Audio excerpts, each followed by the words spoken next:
कृष्णा, हर हर महादेव। आज हम सुनेंगे वैशाख मास कथा के 11वें अध्याय की कथा। तो सभी प्रेम से बोलिए विष्णु भगवान की जय।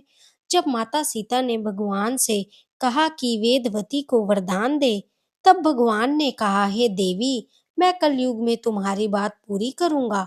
तब तक यह देवी वेदवती देवताओं से पूजित होकर ब्रह्मलोक में रहेगी और बाद में पृथ्वी पर जन्म लेकर आकाश राज की पुत्री बनेंगी। हे सखी, इस प्रकार मैंने और लक्ष्मी जी ने जिसे पहले वरदान दिया था, वही दिव्य कन्या इस समय नारायणपुर में पृथ्वी से प्रकट हुई है। वह लक्ष्मी के समान गुणों वाली हैं और उनके नेत्र कमल जैसे सुंदर हैं।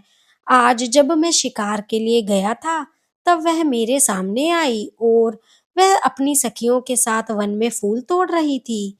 हे वकुल मलिके, तुम्हें वहां जाओ और उस कन्या को देखो और यह जानो, क्या वह सच में इतनी सुंदर और योग्य है जितनी दिखाई देती है। भगवान की आज्ञा सुनकर वकुल मलिका ने उन्हें प्रणाम किया।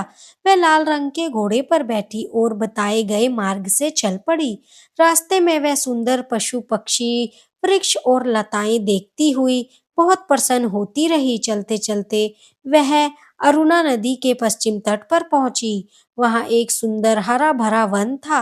वह घोड़े से उतरी और स्नान करके विश्राम करने लगी। तभी वहां राजमहल की बहुत सी स्त्रियां आई। वे सब पद्मावती के साथ थी। वे सब पद्मावती की सखियां थी। वकुल मलिका उनके पास गई और बोली, हे सुंदरियों, तुम कौन हो? तुम्हारे आभूषण बहुत सुंदर हैं। तुम कहाँ से आई हो और यह क्या कर रही हो? सखियों ने मुस्कुराकर कहा, हम आकाश राज के महल की स्त्रियां हैं और राजकुमारी पद्मावती की सखियां हैं। एक दिन हम सब राजकुमारी के साथ वन में गई थी और फूल तोड़ रही थी। तभी उन्होंने एक दिव्य पुरुष को देखा। उनका रूप अद्वितीय था। शरीर इंद्रनील मणि के समान चमकदार, वक्षस्थल लक्ष्मी का निवास जैसा, चेहरे पर मधुर मुस्कान, भुजाएं मजबूत और सुंदर। उसने पीले वस्त्र पहने थे, हाथ में स्वर्ण धनुष और बाण था, सिर पर मुकुट था और शरीर पर आभूषण थे। उसे देखकर हमारी सखी पद्मावती अचानक बोल उठी, देखो देखो। हम सब भी उसकी ओर देखने लगे, लेकिन वह तुरंत वहां से चला गया। उसके जाते ही पद्मावती बेहोश हो गई।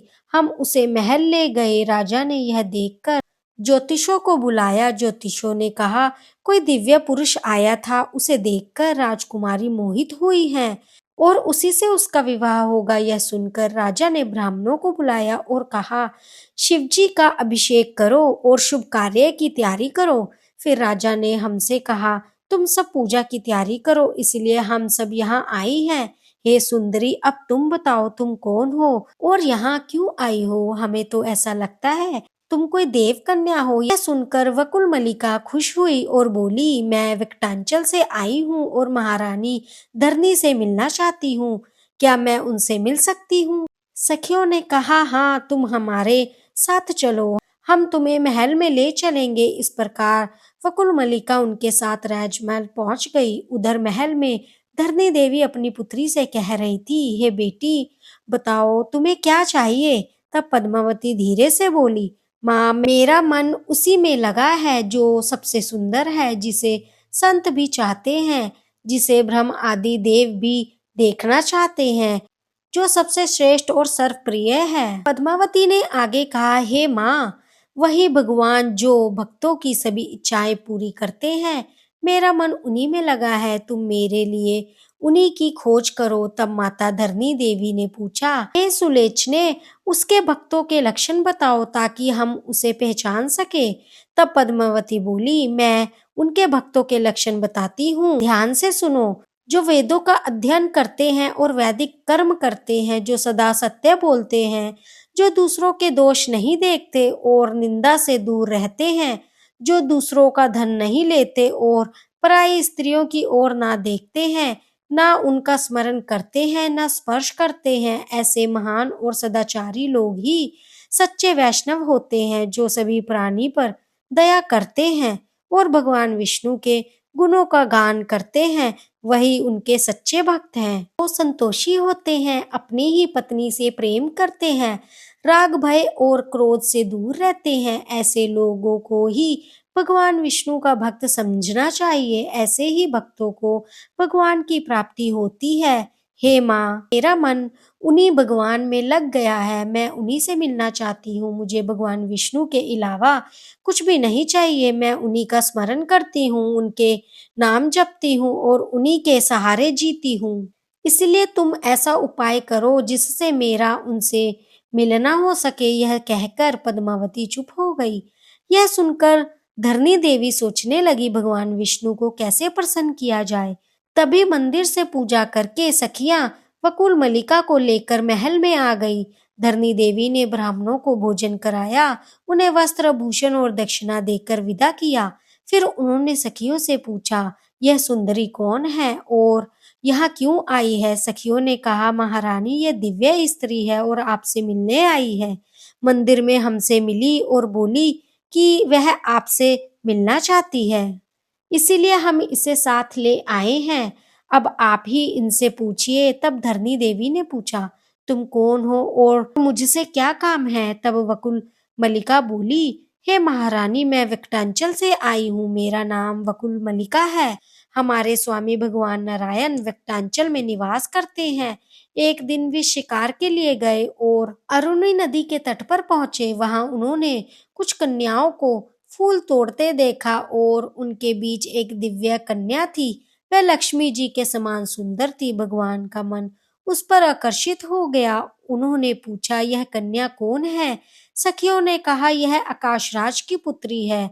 यह सुनकर भगवान तुरंत व्यक्तांचल लौट आए और उन्होंने मुझे बुलाकर कहा, हे वकुल मलिके, तुम आकाशराज के नगर जाओ और महारानी धरनी से मिलकर उनकी पुत्री को मेरे लिए मांगो और उसका विचार जानकर जल्दी लौट आओ। इसलिए मैं यहाँ आई हूँ। अब आप राजा और मंत्रियों से सलाह करके उचित निर्णय ले। यह सुनकर धरनी देवी बहुत प्रसन्न हुई। उन्होंने तुरंत आकाशराज को बुलाया और सारी बात बता दी। राजा भी बहुत प्रसन्न हुए। उन्होंने मंत्रियों से कहा, मेरी पुत्री दिव्य है। स्वयं भगवान नारायण ने उसका वरण किया है। इससे बड़ा सौभाग्य क्या हो सकता है? बताओ, अब क्या करना चाहिए? मंत्रियों ने कहा, हे राजन, यह बहुत शुभ है। इससे आपका कुल महान होगा। आपकी पुत्री लक्ष्मी के साथ रहेगी और वह विवाह शीघ्र करना चाहिए। विवाह शीघ्र करना चाहिए। वसंत ऋतु बहुत शुभ है। अभी विवाह कर देना चाहिए। बृहस्पति जी को बुलाकर शुभ मुहूर्त निकालिए। यह सुनकर राजा ने बृहस्पति जी को बुलाया और विवाह का मुहूर्त पूछा। बृहस्पति जी ने कहा, हे राजन, कन्या का जन्म मृगशिरा नक्षत्र में हुआ है और वर का स्वर्ण नक्षत्र में। इन दोनों का विवाह करने के लिए उत्तरा फाल्गुनी नक्षत्र सबसे श्रेष्ठ है। इसीलिए विशाख मास में उसी नक्षत्र में विवाह करना उचित रहेगा। यह सुनकर आकाशराज बहुत प्रसन्न हुए। उन्होंने बृहस्पति जी का आदर किया और उन्हें विदा किया। फिर उन्होंने वकुल मलिका से पूछा, हे शुभे, तुम भगवान के पास जाओ और कहो, विशाख महीने में विवाह होगा, आप बारात लेकर पधारें। इसके बाद उन्होंने दूत को भेजा और अपने पुत्र को आदेश दिया, देवताओं को निमंत्रण दो। साथ ही उन्होंने विश्वकर्मा को बुलाया और नगर को सजाने का कार्य सौंपा। विश्वकर्मा ने तुरंत पूरे नगर को दिव्य बना दिया।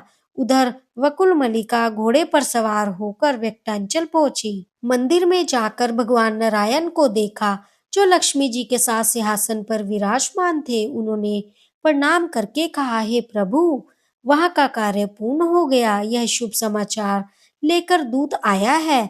तब दूत ने कहा, हे माधव, पद्मावती ने संदेश भेजा है। हे प्रभु, आप मुझे स्वीकार करें। मैं आपका ही स्मरण करती हूँ, आपका नाम जपती हूँ और आपके ही शरण में हूँ। मेरे माता पिता भी सहमत हैं। आप मुझ पर कृपा करें। यह सुनकर भगवान विष्णु बोले, हे दूत, जाओ और कहो, मैं देवताओं के साथ विवाह के लिए अवश्य आऊंगा। यह संदेश लेकर दूत वापस आ गए। उसने भगवान की दी हुई माला पद्मावती को दी। पद्मावती ने उस माला को अपने सिर पर धारण किया और भगवान के आने की प्रतीक्षा करने लगी। उधर आकाशराज ने विवाह की तैयारी शुरू कर दी। उन्होंने चंद्रदेव को बुलाया और कहा, भगवान के लिए उत्तम भोजन तैयार करो, हर प्रकार का श्रेष्ठ अन्न और व्यंजन बनाओ। सब तैयारी होने लगी। उधर भगवान विष्णु ने लक्ष्मी जी से कहा, है कल्याणी, तैयारियां करो, विवाह का समय आ गया है। लक्ष्मी जी ने सभी देवियों को बुलाया और उन्हें कार्य सौंपा। प्रीति देवी तेल लेकर आई, रीति वस्त्र लेकर आई, समृति आभूषण लेकर आई, शांति कस्तूरी लाई, कीर्ति मुकुट लाई, सरस्वती चंवर करने लगी। सभी देवियां सेवा में लग गई। लक्ष्मी जी ने भगवान को स्नान कराया, सुगंधित तेल लगाया, उपटन लगाया, फिर 100 स्वर्ण कलशों से अभिषेक किया, चंदन लगाया, पीतांबर पहनाया, आभूषणों से सजाया। भगवान पूरी तरह सज गए। फिर वे लक्ष्मी जी के साथ गरुड़ पर सवार हुए।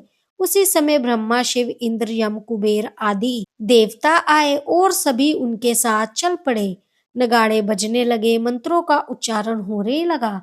इस प्रकार भगवान बारात लेकर आकाशराज के नगर पहुंचे। उधर पद्मावती भी सवारी में बैठकर आई। दोनों ने एक दूसरे को देखा। ने अपनी माला पद्मावती के गले में डाली और पद्मावती ने भी माला पहनाई। फिर दोनों मंडप में गए। ब्रह्मा जी ने विवाह विधि संपन्न कराई। विवाह के बाद कुछ समय तक विश्राम हुआ। फिर चौथे दिन अन्य संस्कार पूरे किए गए। उसके बाद भगवान वापस जाने लगे। तब आकाशराज ने बहुत सा दहेज दिया, चावल, मूंग, घी, दूध, दही, फल, सोना, रत्न, वस्त्र, हजारों दास दासियां, लाखों गायें, घोड़े, हाथी, यह सब भगवान को अर्पित किया। भगवान प्रसन्न होकर बोले, हे राजन, आप मेरे गुरु समान हैं, जो चाहो मांग लो। तब आकाशराज बोले, हे प्रभु, मुझे केवल आपकी भक्ति चाहिए, मेरा मन हमेशा आपके चरणों में लगा रहे। भगवान बोले, ऐसा ही होगा। फिर देवताओं ने भगवान की स्तुति की और अपने लोक लौट गए। अंत में भगवान विष्णु लक्ष्मी जी और पद्मावती के साथ वक्तांचल में निवास करने लगे। आज की कथा यहीं समाप्त होती है। आगे की कथा हम कल सुनेंगे। तो सभी प्रेम से बोलिए, विष्णु भगवान की जय।